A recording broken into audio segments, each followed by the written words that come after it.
Aujourd'hui, on se retrouve donc pour la réalisation d'une nouvelle station de charge pour batterie au lithium. Batterie au lithium de type 18650, je vais y arriver. J'en avais déjà réalisé une il y a au moins 10 mois de ça, mais vraiment fait en vitesse, rien de très correct. J'ai dit, allez, j'en refais une. De toute façon, j'ai besoin de recharger beaucoup de batterie. Il me faut un truc correct, donc voilà. Donc je me suis fortement inspiré d'une vidéo sur YouTube, hein, je tenais à le dire. Euh, aussi mon extracteur de fumée, hein, j'ai aussi un peu copié, mais bon, je copie pas identique. J'essaie toujours d'apporter une petite modification, une petite touche personnelle. Beaucoup de matos. En sachant que pour réaliser une station de charge basique, ces trois équipements-là suffisent. C'est des petits convertisseurs, de référence TP4056, avec module de protection intégré.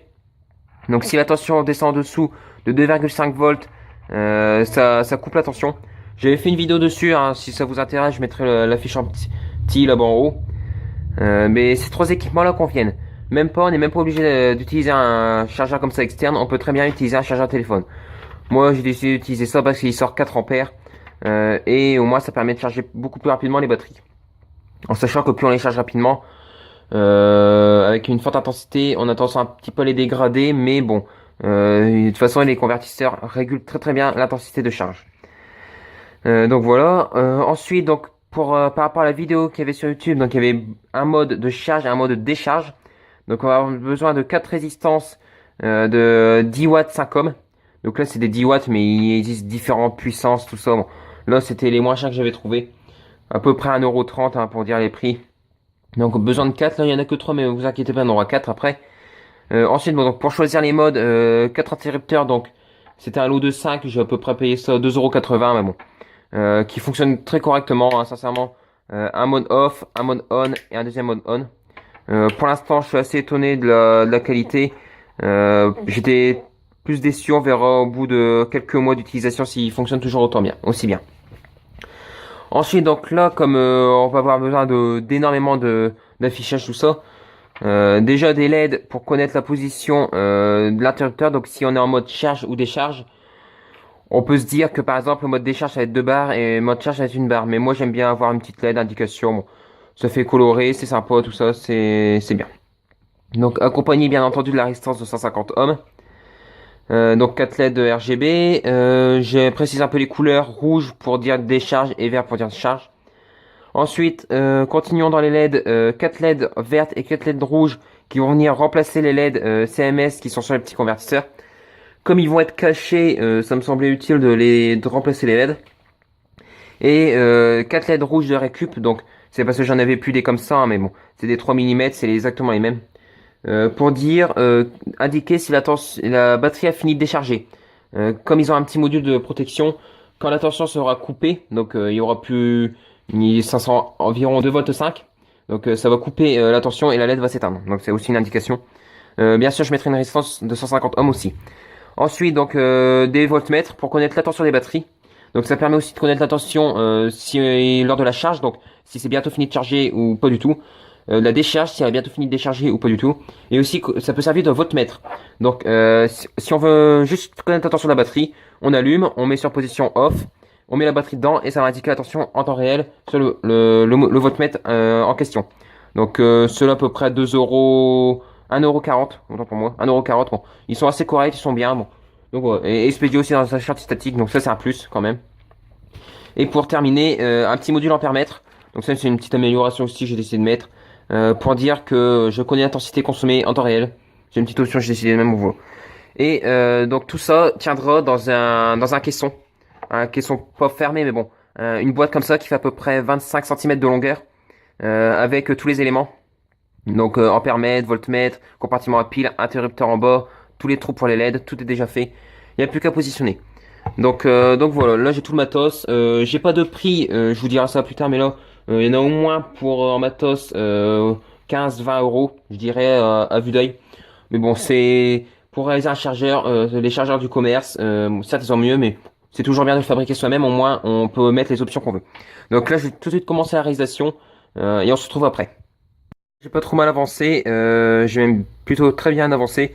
J'ai déjà fait tout ce qui est distribution de plus et de moins ici, donc je vais avoir ma masse commune. Ici déjà tous les plus sont déjà distribués. En gros, après il y aura plus de plus du tout. Ça va être juste des départs qui vont arriver à droite et à gauche des interrupteurs. Donc pour commencer en haut, ampèremètre qui est mis en place, voltmètre.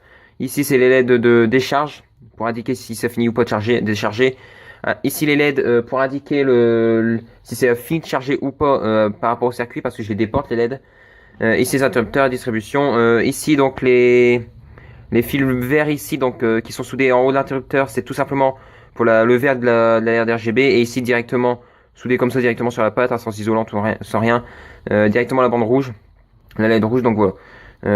Sinon en termes de résistance là j'ai une 1 kg et j'ai rajouté 2 kg sur le général parce que ça éclaire encore de trop, donc voilà. Sinon ça va bien. Ici aussi hein, j'ai déjà remis les résistances avec un petit peu de gain thermo. Là j'ai mis des 500, pas 500 ohms, mais à peu près 200 ohms, je crois, ou des résistances de ce type-là. Bon, de toute manière, il y aura un schéma en fin de vidéo qui va qui va tout reprendre le circuit, mais pour un seul exemplaire, donc voilà. Ne vous inquiétez pas là-dessus. Donc là, on va vite fait faire un petit test de fonctionnement.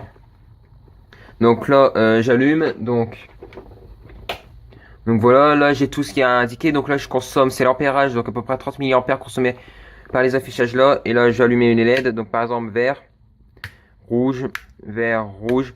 Donc là en fait tout simplement vert ça va être en charge, donc ça va être ici que ça va être allumé.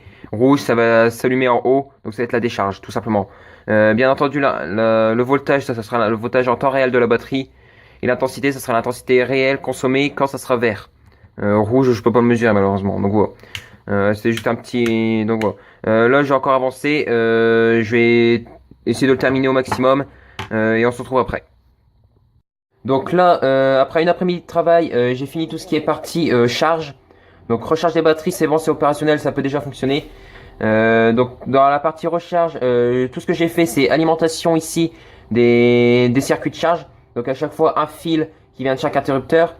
J'ai aussi effectué le raccordement des LED qui viennent en remplacement des LED qui avaient SCMS, qui étaient ici sur les circuits. Donc j'ai dessoudé les CMS et ensuite j'ai ressoudé des fils très très fins de récup hein, ou dans des fils de type chargeur de cordon de téléphone ou des trucs comme ça. C'est du fil relativement simple, fin, ça va très bien. Donc pour souder ça, aussi on peut utiliser du fil de téléphone mais c'est un peu rigide donc c'est un peu moins bien mais bon. Donc là j'ai soudé les LED pour avoir l'état de charge des batteries. Et ensuite ici donc j'ai les voltmètres avec ici 4 fils d'à peu près 0,5 mm carré qui me permettent de connaître la tension des batteries. J'ai venu souder ça sur les fils en fait qui sortent ici des batteries, donc j'ai tout simplement dégainé, soudé et remis un morceau de scotch ici. Donc, rien de très compliqué. Ça fonctionne. Là on va vite fait faire un petit test de quand je le referme. Donc là ça s'emboîte parfaitement, j'ai tout bien calculé et ça fonctionne parfaitement. Voilà. Donc ça s'ajuste, c'est parfait. Et ensuite là donc j'allume, je mets sous tension. Et là en fait tout fonctionne, hein. Là j'ai LED verte pour dire que celle-là elle recharge, donc celle-là elle est en train de charger, je peux mettre celle-là en charge, je peux en mettre deux en charge. Aussi à remarquer, l'affichage ici en luminosité des voltmètres change, je sais pas pourquoi, parce que lui ne change pas en luminosité mais eux ils changent, donc est-ce que c'est parce que il y a un peu trop de courant et il a du mal à afficher, attention, je me le demande si c'est pas ça, bon. Donc voilà, sinon après on peut en mettre carrément les 4 en charge. Là je consomme pas beaucoup d'ampérage parce qu'ils sont quasiment chargés les batteries. Mais bon, ça fonctionne, c'est principal. Là maintenant il me reste plus que une dernière partie à attaquer, c'est les résistances. Par contre, modification de dernière minute, je vais pas mettre des résistances de 5 ohms, donc ces résistances là, des grosses comme ça, qui vont me permettre de dissiper à peu près 800 mA. Je vais plutôt mettre des 10 ohms, je vais y arriver. Parce que j'ai remarqué que ça risquait d'être un peu plus délicat au niveau de la décharge, tout ça. Bon, au niveau du courant, je préférais parce que 800 mA dit avec les fils tout pourris qu'ils ont mis là sur les circuits. Bon, même s'il n'y a pas une grande truc, bon, je préfère mettre ça. Au moins, ça sera plus sûr. Ça va se décharger doucement. Puis voilà. Donc, je câble ça. Ça va être un câblage très simple, très rapide. Juste ici les LED à mettre en parallèle, donc sur les résistances. J'ai déjà soudé des résistances aussi là sur les LED. Je fais ça et on se retrouve tout de suite donc. Donc j'ai complètement fini le chargeur. Il ne reste plus qu'à fermer le boîtier, tout ça. Bon ça va aller très très vite. Bon j'ai complètement fini. Comme on peut voir, c'est encore plus le bordel au niveau des fils, mais ça va aller. Donc en filant plus déjà, j'ai ici en bas donc toute une nappe de 4 fils en fait qui viennent pour chaque convertisseur en sortie des convertisseurs jusqu'à l'interrupteur, donc aux bornes situées au milieu, donc celle-là, et ensuite ici que du côté droit, qui viennent en fait m'alimenter l'interrupteur, et ensuite j'ai un fil qui repart en bas à chaque fois, et qui repasse là, qui remonte ici, donc c'est pour ça qu'ici il y a une nappe de fil, et qui vient ensuite à chaque plus de chaque résistance. Les plus sont en bas, on verra ça après, et les moins sont en haut, et les moins ensuite repassent ici en dessous, donc ou sur le côté. Ici il y en a un qui passe sur le côté, bon, ici ça passe en dessous, et ça vient directement se repiquer sur le petit convertisseur. Aussi en fil en plus, ici j'ai un fil de chaque, plutôt deux en fait, deux pour chaque LED. Avec la LED qui avait une petite résistance de 200 ohms, un truc comme ça, je sais plus exactement, mais bon. Donc chaque LED est branché en parallèle des résistances. On va aller voir les résistances tout de suite. Donc voilà, les résistances là comme ça. Donc ici à chaque fois, donc chaque plus ici les moins. Là les moins, deux moins ici des LED en fait qui viennent de là, bon. Tout simplement. Donc là c'est le câblage, ça fait énormément de fils, c'est un bordel, j'ai passé facilement encore 2-3 heures à faire que le câblage des résistances. En plus il faut les avoir les fils, alors j'ai pas pris trop gros parce que pas pris ces fils là parce que là ils sont beaucoup plus gros ceux-là. Petit conseil, si vous voulez des fils pas trop fins mais ni trop gros, moi j'ai pris tous les fils, en plus ils sont de couleur, c'est bien pour se repérer dans les alimentations de PC. Des vieilles alim de PC pas grosse puissance, de préférence des petites puissances pour faire beaucoup de fils fins. Et c'est une vraie mine d'or les animes de PC parce qu'il y a déjà tout plein de composants qu'on peut récupérer, et ensuite il y a des tonnes de câbles. Donc ça permet de faire tous les câblages, tout ça, donc je vous conseille vraiment si vous pouvez en récupérer. Donc je vais refermer le boîtier, on va juste faire un test rapide à l'extérieur après, on se retrouve tout de suite. Donc ça y est, j'ai refermé le chargeur, à la fin ça donne un truc assez propre. Bon, il y a encore un petit peu de colle à bois qui fait un peu blanc ici et là, mais c'est rien. Donc voilà, ça fait un chargeur assez propre. Juste un petit peu de ponçage qui me manque aussi à faire. Mais malheureusement, j'ai pas encore trop le temps. Je préfère. J'ai envie de finir la vidéo rapidement. Ici, j'ai laissé ouvert volontairement parce qu'il y a les résistances. Si les 4 déchargent en même temps, ça va chauffer relativement fort. Donc j'ai préféré laisser ouvert. De toute manière, c'est en haut, ce n'est pas important. Donc là, je vais brancher la tension. Donc là, j'utilise pas l'alimentation que j'avais prévu d'utiliser exprès, mais j'utilise mon alimentation de labo sous 5 volts. Donc là, ici, donc là, c'est directement le fil qui vient de l'ampèremètre, et celui-là, c'est un fil que j'ai ressoudé et qui vient des interrupteurs. Donc là, je mets sous tension. Donc là, tout ça fonctionne, tout s'affiche. Ici, j'ai l'ampèremètre, donc j'ai 30 mA consommés par les afficheurs ici. Là, aucune LED qui s'allume, donc c'est normal. Les interrupteurs sont en position du milieu plutôt. Donc là, ensuite, je peux faire ce que je veux. Donc par exemple, je peux mettre en charge, je peux mettre en décharge donc avec la LED rouge en appuyant vers le haut. Donc là, les 4 batteries sont en train d'être déchargées dans les résistances qui se situent en haut. Les résistances, ça chauffe pas trop fort. Sincèrement, ça passe. Ça chauffe pas assez, même en étant chargé à fond, ça chauffe pas assez pour faire fondre la colle. Mais j'ai prévu de faire une vidéo plus détaillée, vraiment avec température de la résistance, tout ça, un peu le temps de recharge d'une batterie, le temps de décharge. Bon.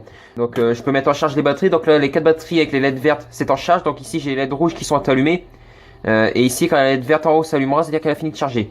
J'ai pas précisé aussi, mais tout à l'heure, ici, il y a une LED rouge en fait qui s'allume en plus. Ça veut dire que la batterie est bien en décharge. Donc là, ici, c'est un contact au niveau de l'interrupteur qui m'indique seulement.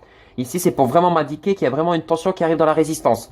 Et quand la LED va s'éteindre, donc la luminosité va réduire progressivement parce que la tension elle va chuter. Et dès que la LED sera éteinte, ça veut dire que la batterie sera vide. Donc c'est aussi pour ça que j'ai voulu rajouter ces LED là. Sinon voilà, rien d'autre à ajouter. Ça fonctionne. Si jamais vous avez des questions sur la réalisation, quoi que ce soit, n'hésitez pas à me les poster en commentaire de la vidéo, ou alors aussi sur mon Twitter avec le lien en description. Vous pouvez aussi me suivre sur Twitter, je mets des photos, tout ça, quand je réalise des projets, quand je suis en train de faire des trucs, ou quand il m'arrive des malheurs. Ce qui m'arrive le moins, pas trop souvent, et heureusement. Donc voilà. Ensuite, si vous avez aimé la vidéo, un petit like, ça fait très plaisir. Il y en a de plus en plus sur les vidéos. Avant, il n'y en avait pas beaucoup, comme j'ai déjà dit dans la dernière vidéo. Quand on a passé les 100 abonnés, mais bon.